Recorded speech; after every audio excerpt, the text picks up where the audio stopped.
भारत में अमीर लोगों की सूचियां अक्सर सामने आती हैं। कौन पहले नंबर पर है, किसकी दौलत कितनी बड़ी, किस कारोबारी परिवार ने किसे पीछे छोड़ा। आमतौर पर चर्चा यहीं तक सीमित रह जाती है, लेकिन 361 और क्रिसिल इंटेलिजेंस की नई वेल्थ क्रिएटर लिस्ट 2026 केवल अमीर लोगों की रैंकिंग नहीं है।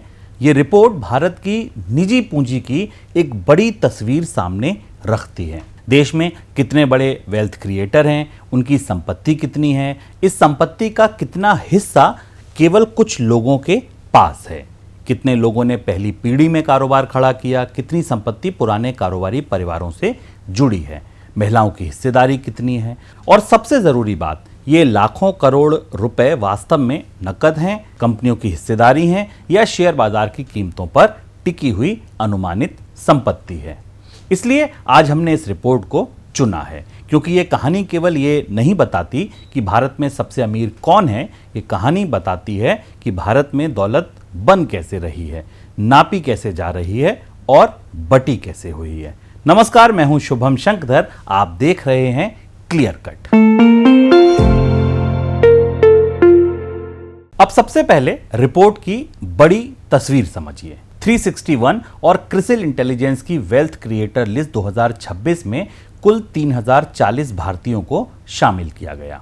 इस सूची में आने के लिए किसी व्यक्ति के पास कम से कम 425 करोड़ रुपए की पूंजी होना जरूरी है।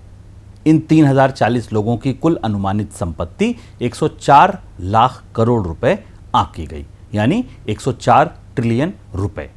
ये पूरी रकम भारत की हर प्रकार की निजी संपत्ति नहीं है, ये रिपोर्ट में शामिल 3040 लोगों की पब्लिकली आइडेंटिफाइएबल और अनुमानित नेटवर्थ है। अब इसी 104 लाख करोड़ के भीतर संपत्ति का वितरण देखिए।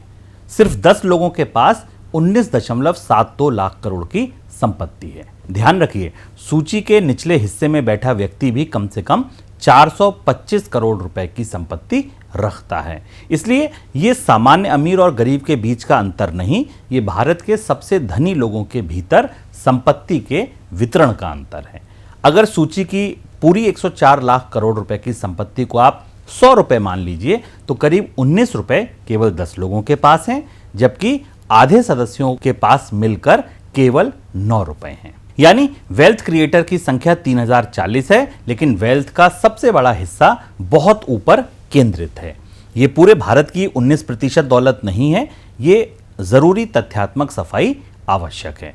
रिपोर्ट का यह अर्थ नहीं है कि 10 लोगों के पास पूरे भारत की 19% संपत्ति है। भारत की कुल हाउस होल्ड वेल्थ में शामिल होते हैं मकान, जमीन, सोना, बैंक की जमा, बीमा, पेंशन, छोटे कारोबार, कृषि भूमि और ऐसी कई निजी कंपनियां जिनकी जानकारी सार्वजनिक रूप से उपलब्ध नहीं होती। 361 की रिपोर्ट पूरे देश की इन सभी संपत्तियों की गणना नहीं करती है। सही बात यह है, रिपोर्ट में शामिल 3040 लोगों की कुल 104 लाख करोड़ की ट्रैक्ड वेल्थ में से 19% केवल 10 लोगों के पास है। यह फर्क इसलिए जरूरी है क्योंकि हेडलाइन में भारत की दौलत लिखा जा सकता है, लेकिन टेक्निकली यह भारत की पूरी संपत्ति नहीं है, बल्कि इस सूची में पहचानी गई संपत्ति है। रिपोर्ट स्वयं भी स्पष्ट करती है कि इसकी गणना पब्लिकली अवेलेबल डिस्क्लोजर्स और उपलब्ध आंकड़ों पर आधारित है, इसलिए आंकड़ों को एस्टिमेटेड वेल्थ के रूप में पढ़ना होगा। पूरे भारत की संपत्ति के अंतिम और संपूर्ण आकलन के रूप में नहीं पढ़ना होगा। संपत्ति नापी कैसे गई, अब इस रिपोर्ट की मेथोडोलॉजी को समझ लीजिए। किसी व्यक्ति की नेटवर्थ पता करने के लिए उसके बैंक खाते की जानकारी सार्वजनिक रूप से उपलब्ध नहीं होती, इसलिए रिपोर्ट ने कंपनियों में ओनरशिप और उपलब्ध वित्तीय डिस्क्लोजर का इस्तेमाल किया। लिस्टेड कंपनीज के लिए 31 मार्च 2026 की शेयर होल्डिंग और मार्केट कैपिटलाइजेशन को आधार बनाया गया, यानी देखा गया कि किसी व्यक्ति, प्रमोटर, ट्रस्ट या कॉर्पोरेट एंटिटी के पास कंपनी की कितनी हिस्सेदारी है और 31 मार्च 2026 को उस हिस्सेदारी का बाजार मूल्य कितना है। अनलिस्टेड कंपनियों के लिए 31 मार्च 2025 तक का उपलब्ध शेयर होल्डिंग और बुक वैल्यू देखी गई। इसके साथ 31 मार्च 2026 तक उपलब्ध स्टेक सेल, मर्जर, एक्विजिशन और इक्विटी ट्रांजैक्शन जैसे आंकड़ों का इस्तेमाल किया गया है।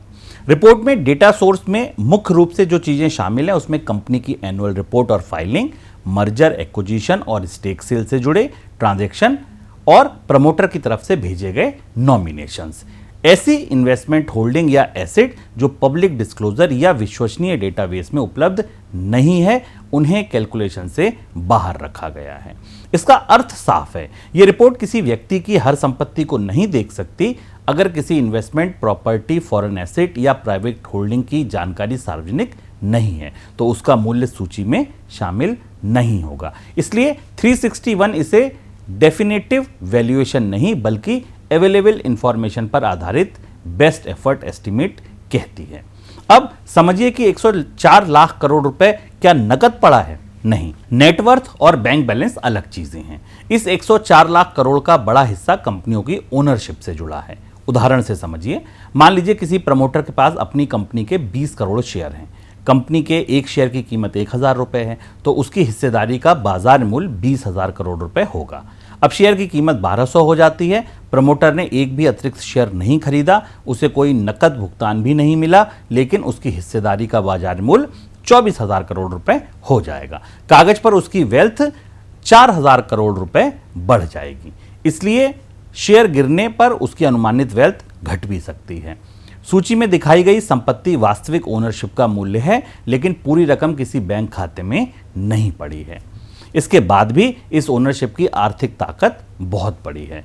कंपनी की हिस्सेदारी से प्रमोटर को वोटिंग पावर मिल सकती है, मैनेजमेंट का कंट्रोल मिल सकता है, कर्ज जुटाने की क्षमता मिल सकती है, शेयर्स प्लेज करके पूंजी जुटाई जा सकती है, नई कंपनी खरीदी जा सकती है और बड़े इन्वेस्टमेंट डिसीजन भी लिए जा सकते हैं। इसलिए पेपर वेल्थ को काल्पनिक कहना भी गलत होगा, लेकिन उसे तुरंत खर्च किए जाने वाले कैश के बराबर मानना भी ठीक नहीं है।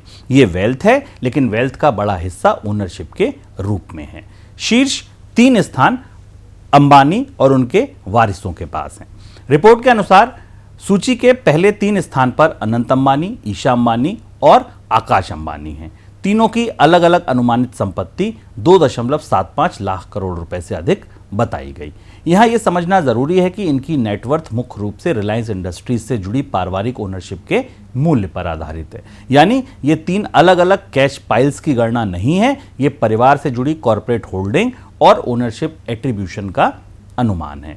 रिपोर्ट के आंकड़े इंटरजनरेशनल वेल्थ की ताकत भी दिखाते हैं। जब किसी बड़ी लिस्टेड कंपनी की मार्केट कैपिटलाइजेशन बढ़ती है तो उस कंपनी में परिवार के अलग अलग सदस्यों से जुड़ी हिस्सेदारी का अनुमानित मूल्य भी बढ़ता है। यही कारण है कि बड़े कारोबारी परिवार की अगली पीढ़ी वेल्थ रैंकिंग में बहुत ऊंचे स्थान पर दिखाई दे सकती है, भले उस बिजनेस की स्थापना पिछली पीढ़ियों ने की हो। भारत में 12 लाख करोड़पति कारोबारी परिवार हैं। रिपोर्ट के अनुसार भारत में अब 12 कारोबारी परिवार ऐसे हैं जिनकी संपत्ति 1 लाख करोड़ रुपए से अधिक है। इनमें अदानी, अंबानी, मित्तल, सांघवी, मिस्त्री, नादर, जिंदल, दमानी, बिरला परिवार, अग्रवाल परिवार, प्रेमजी परिवार और मेहता परिवार है। ये परिवार अलग अलग उद्योगों से जुड़े हैं, जैसे infrastructure, energy, telecom, retail, pharma, IT, metal, consumer business और फाइनेंशियल इन्वेस्टमेंट। रिपोर्ट के अनुसार 1 दशक पहले 1 लाख करोड़ से अधिक संपत्ति वाले कारोबारी परिवारों का यह क्लब लगभग मौजूद नहीं था। इसका अर्थ ये नहीं कि इन परिवारों ने 1 दशक में उतना नगद कमाया। इसका अर्थ यह है कि उनकी कंपनी, ओनरशिप स्टेक और दूसरे पहचाने जाने वाले एसेट्स का अनुमानित मूल्य इस स्तर तक पहुंच गया। इसके पीछे 3 मुख्य कारण हो सकते हैं। पहला, कंपनी के कारोबार का विस्तार। दूसरा, मुनाफे और एसेट में वृद्धि और शेयर बाजार में कंपनी को मिलने वाली ऊंची वैल्यूएशन। यानी प्रमोटर वेल्थ केवल कंपनी की सेल से नहीं बढ़ती, वह sales, profit, future growth expectation और मार्केट वैल्यूएशन, इन सभी के मेल से बढ़ती है। लगभग सभी वेल्थ क्रिएटर कारोबार से जुड़े रिपोर्ट में शामिल 3040 लोगों में 2986 लोगों को एंटरप्रेन्योर कैटेगरी में रखा गया है। यानी सूची का बहुत बड़ा हिस्सा बिजनेस ओनरशिप से जुड़ा है। इन 2986 एंटरप्रेन्योर्स को 2 बड़ी श्रेणी में बांटा गया है। पहला, फर्स्ट जनरेशन, इनकी संख्या 1696 है। ये ऐसे लोग हैं जिन्होंने मुख्य रूप से अपनी पहली पीढ़ी में बिजनेस या वेल्थ का निर्माण किया। दूसरी श्रेणी इंटर जनरेशनल एंटरप्रेन्योर्स की है। इनकी संख्या 1290 है। ये ऐसे कारोबारी हैं जिनकी ओनरशिप या बिजनेस कई पीढ़ियों से परिवार के भीतर चली आ रही है। इस एक आंकड़े ने भारत की वेल्थ स्टोरी के 2 अलग रास्ते दिखाए। पहला रास्ता, नया बिजनेस बनाना, नई कंपनी खड़ी करना। पहली पीढ़ी में वेल्थ क्रिएट करना। दूसरा रास्ता पहले से मौजूद फैमिली बिजनेस को संभालना, उसे एक्सपेंड करना, नई कैटेगरी या ज्योग्राफी में ले जाना और इनहेरिटेड ओनरशिप का मूल्य बढ़ाना। संख्या के आधार पर फर्स्ट जनरेशन एंटरप्रेन्योर अधिक हैं, 1696 फर्स्ट जनरेशन एंटरप्रेन्योर बनाम 1290 इंटर जनरेशनल एंटरप्रेन्योर्स। इसका अर्थ है कि सूची केवल पुराने औद्योगिक घरानों से नहीं बनी, इसमें फाउंडर और नई पीढ़ी के बिजनेस क्रिएटर्स की भी बड़ी मौजूदगी है। लेकिन टॉप पोजीशन और कुल वेल्थ कंसंट्रेशन ये भी दिखाते हैं कि सबसे बड़ी ओनरशिप अभी भी बहुत बड़े बिजनेस फैमिली से जुड़ी है। यानी पार्टिसिपेशन का दायरा व्यापक है, लेकिन वैल्यू का सबसे बड़ा हिस्सा ऊपर कंसंट्रेटेड है। फर्स्ट जनरेशन का अर्थ हमेशा शून्य से शुरू नहीं, यहाँ फर्स्ट जनरेशन शब्द का अर्थ भी साफ होना जरूरी है। रिपोर्ट क्लासिफिकेशन में फर्स्ट जनरेशन एंटरप्रेन्योर वह व्यक्ति जिसने मौजूदा बिजनेस या वेल्थ प्लेटफॉर्म को अपनी पीढ़ी में बनाया। लेकिन इसका अर्थ ये जरूरी नहीं है कि हर व्यक्ति ने बिल्कुल शून्य पूंजी, बिना नेटवर्क या बिना किसी पारिवारिक सहायता से शुरुआत की हो। इसी तरह इंटर जनरेशनल एंटरप्रेन्योर को केवल पैसिव हियर मानना गलत होगा। कई दूसरी या तीसरी पीढ़ी के कारोबारी नया बिजनेस शुरू करते हैं, पुरानी कंपनी को रिस्ट्रक्चर करते हैं, नई टेक्नोलॉजी अपनाते हैं या एग्जिस्टिंग बिजनेस को कई गुना बड़ा करते हैं।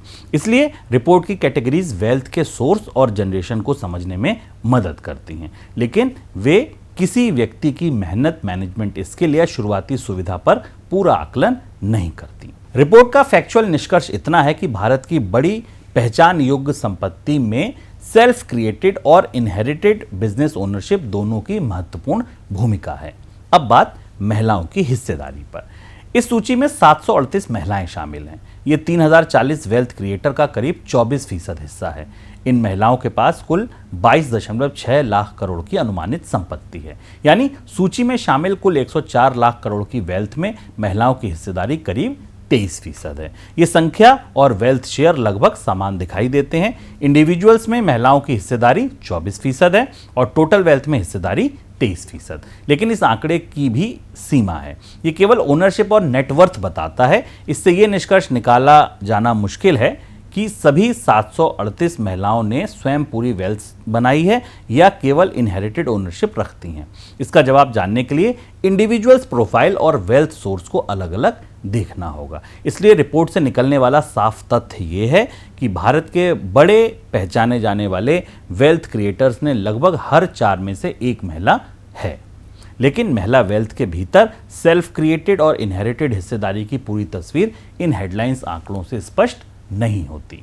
अब 10 लोग बनाम नीचे के 1520 लोगों की कहानी। अब वापस वेल्थ कंसंट्रेशन पर आते हैं। टॉप 10 की कुल संपत्ति 19.72 लाख करोड़। बॉटम हाफ यानी लगभग आधे 1520 लोगों का कुल हिस्सा 104 लाख करोड़ का करीब 9%। 9% का अर्थ हुआ लगभग 9.36 लाख करोड़। यानी 10 लोगों की संयुक्त संपत्ति सूची के नीचे के लगभग 1520 लोगों की कुल संपत्ति से 2 गुनी है। यह तुलना रिपोर्ट की सबसे महत्वपूर्ण तस्वीर में से एक है। ध्यान रखिए, नीचे के ये 1520 लोग भी गरीब या मिडिल क्लास नहीं है। हर व्यक्ति के पास कम से कम 425 करोड़ रुपए की वेल्थ है। फिर भी केवल 10 लोगों का वेल्थ पूल उनसे 2 गुना है। ये बताता है कि वेल्थ डिस्ट्रीब्यूशन ऊपर जाते जाते बहुत तेजी से बदलता है। 425 करोड़ और 2.75 लाख करोड़ दोनों बड़ी संपत्ति हैं, लेकिन दोनों के बीच का अंतर लगभग 647 गुना है। यानी अल्ट्रा रिच कैटेगरी के भीतर भी कई अलग इकोनॉमिक लेयर मौजूद हैं। एक व्यक्ति के पास सैकड़ों करोड़ हैं, दूसरे के पास हजारों करोड़ हैं और सबसे ऊपर वाले के पास लाखों करोड़ हैं। बड़ी वेल्थ मुख्य रूप से ओनरशिप से बनती है। इस रिपोर्ट की सबसे महत्वपूर्ण आर्थिक सीख सैलरी और ओनरशिप के अंतर से निकलती है। एक सैलरीड व्यक्ति अपनी आय का हिस्सा बचाता है, deposit, mutual fund, share, property या पेंशन में निवेश करता है। उसकी वेल्थ धीरे धीरे बढ़ती है।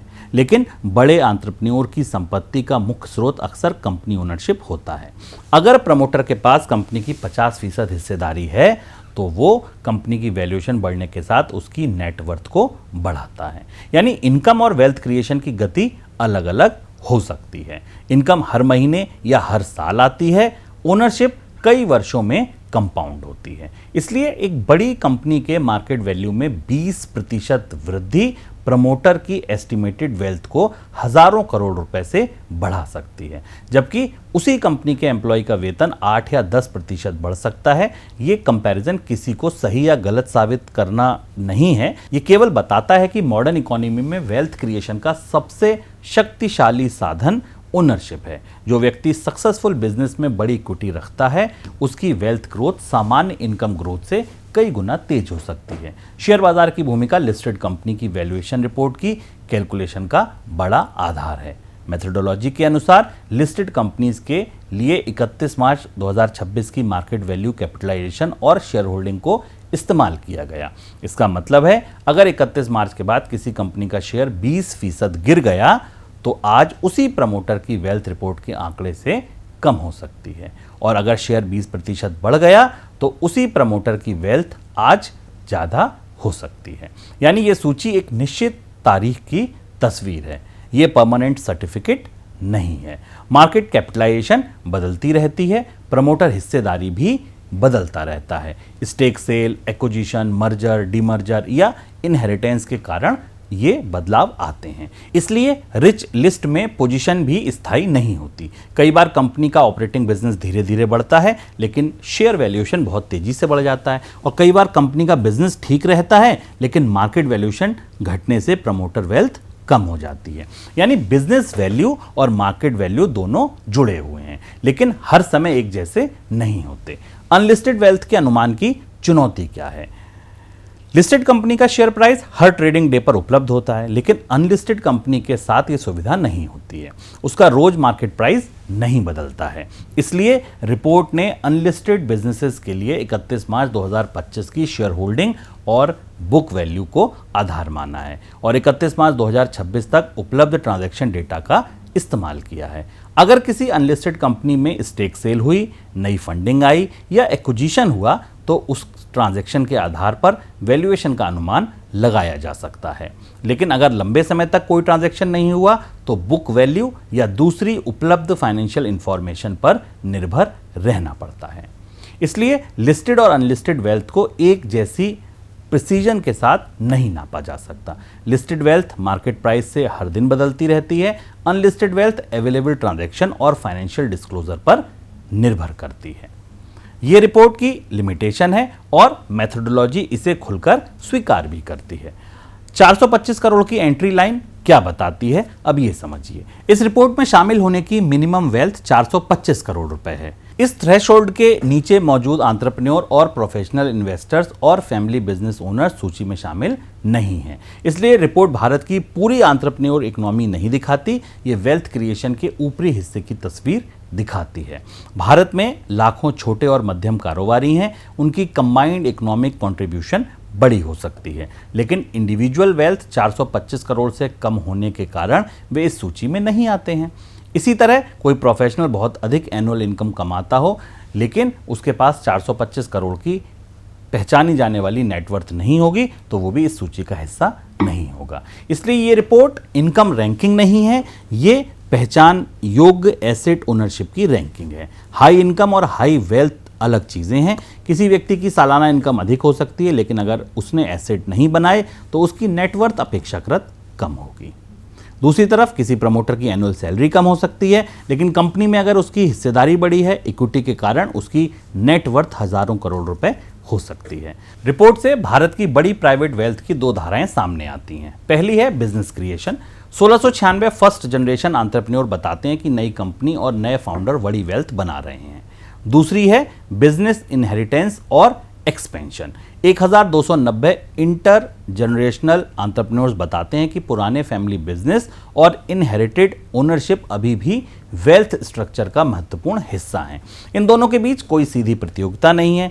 कई फर्स्ट जनरेशन बिजनेस आगे चलकर फैमिली बिजनेसेस बनेंगे और कई पुराने फैमिली बिजनेसेस नई कैटेगरीज में फर्स्ट जनरेशन जैसी एंटरप्रेन्योरल एक्सपेंशन करेंगे।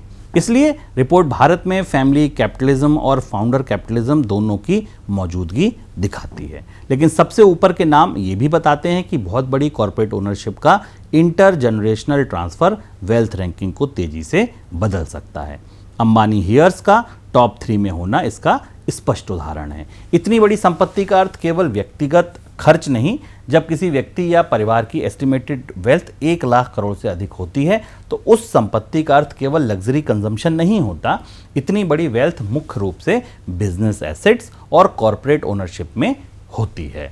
इसका उपयोग प्रभावित कर सकता है, बिल्कुल कर सकता है। कंपनी का कैपिटल एक्सपेंडिचर प्रभावित कर सकता है। नई फैक्ट्रियों से, एक्विजिशन से, डेट रीपेमेंट से, रिसर्च एंड डेवलपमेंट से, इंटरनेशनल एक्सपेंशन से और शेयर होल्डर डिस्ट्रीब्यूशन से। इसलिए बड़ी प्रमोटर वेल्थ को केवल पर्सनल लाइफस्टाइल से जोड़ना गलत होगा। इसका बड़ा हिस्सा प्रोडक्टिव कंपनीज की ओनरशिप है, लेकिन वेल्थ कंसंट्रेशन का दूसरा अर्थ यह भी है कि कैपिटल एलोकेशन के बड़े फैसले सीमित बिजनेस ग्रुप्स के हाथ में होते हैं।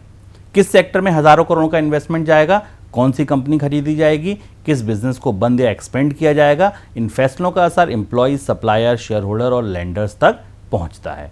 यानी रिपोर्ट पर्सनल नेट वर्थ नापती है, लेकिन उसके पीछे कॉर्पोरेट कंट्रोल की कहानी भी है।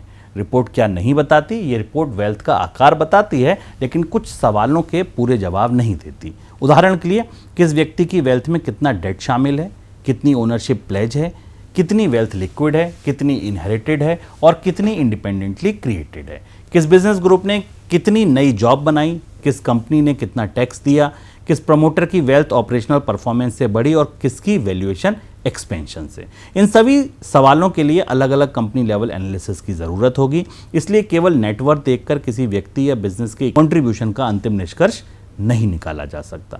नेटवर्थ बताती है कि किसके पास कितनी एस्टिमेटेड ओनरशिप है, लेकिन ये नहीं बताती कि उस ओनरशिप ने कितनी प्रोडक्टिविटी, एम्प्लॉयमेंट या सोशल वैल्यू पैदा की। ये अलग एनालिसिस का विषय है। रिपोर्ट की सबसे बड़ी तस्वीर, अब पूरी कहानी को जोड़ लेते हैं। भारत में कम से कम 3040 ऐसे लोग हैं जिनकी पब्लिकली आइडेंटिफाइएबल वेल्थ 425 करोड़ या उससे अधिक है। पहली बात ये क्लियर, उनकी कुल एस्टिमेटेड वेल्थ 104 लाख करोड़ रुपए है। दूसरा फैक्ट ये क्लियर, इस वेल्थ का करीब 19% केवल 10 लोगों के पास है। सूची के निचले आधे हिस्से के पास 9% है। लगभग सभी बड़े वेल्थ क्रिएटर बिजनेस ओनरशिप से जुड़े हैं। 1696 फर्स्ट जनरेशन एंटरप्रेन्योर्स हैं, 1290 इंटर जनरेशनल एंटरप्रेन्योर्स हैं, 738 महिलाएं सूची में हैं और 12 बिजनेस फैमिलीज की वेल्थ 1 लाख करोड़ से ऊपर है। इन आंकड़ों से 3 साफ निष्कर्ष निकलते हैं। पहला, भारत में लार्ज स्केल वेल्थ क्रिएशन केवल पुराने परिवारों तक सीमित नहीं है। फर्स्ट जनरेशन एंटरप्रेन्योर की संख्या महत्वपूर्ण है। दूसरा, भारत की सबसे बड़ी प्राइवेट वेल्थ का आधार बिजनेस ओनरशिप है, सैलरी या कैश इनकम बिल्कुल नहीं। तीसरा, वेल्थ क्रिएटर्स की संख्या बड़ी होने के बाद टोटल वैल्यू का बहुत बड़ा हिस्सा टॉप पर कंसंट्रेटेड है, यानी वेल्थ क्रिएशन का आधार फैल रहा है, लेकिन सबसे बड़ी वेल्थ अभी भी बहुत सीमित लोगों और परिवारों के पास है। तो अंतिम तस्वीर क्या है? 361 वेल्थ क्रिएटर लिस्ट 2026 को कैसे पढ़ें? इसे केवल अमीर लोगों की रैंकिंग की तरह मत पढ़िए। ये भारत में ओनरशिप की रिपोर्ट है। ये बताती है कि बड़े बिजनेसेस में हिस्सेदारी किस तरह हजारों और लाखों करोड़ की वेल्थ बनाती है। ये बताती है कि नई पीढ़ी के फाउंडर बड़ी संख्या में उभरे हैं, लेकिन इंटर जनरेशनल बिजनेस फैमिलीज की भूमिका भी उतनी ही महत्वपूर्ण है। ये बताती है कि महिलाओं की मौजूदगी लगभग 1/4 तक पहुंच गई है, लेकिन ओनरशिप का सोर्स समझने के लिए इंडिविजुअल लेवल डेटा जरूरी है। ये बताती है कि शेयर मार्केट प्रमोटर वेल्थ को तेजी से बढ़ा सकता है और उसी तेजी से घटा भी सकता है। और सबसे महत्वपूर्ण, ये रिपोर्ट बताती है कि 3040 लोग के इस बड़े क्लब के भीतर भी वेल्थ सामान्य रूप से नहीं बटी है। 10 लोगों के पास 19 लाख करोड़ से ज़्यादा हैं और नीचे के 1520 लोगों के पास उसका करीब आधा। यानी भारत में दौलत बनाने वालों की कतार लंबी हो रही है, लेकिन दौलत का सबसे बड़ा ढेर अब भी छोटी मेज पर रखा है। शायद इस पूरी रिपोर्ट का सबसे महत्वपूर्ण तथ्य यही होगा कि भारत में वेल्थ क्रिएटर की संख्या हजारों में है, लेकिन वेल्थ का सबसे बड़ा हिस्सा अब भी गिने चुने लोगों के पास है। भारत में दौलत बन रही है, नई दौलत भी बन रही है, लेकिन वह कितनी व्यापक है ये केवल लोगों की संख्या से नहीं, लोगों के वितरण से तय होगा।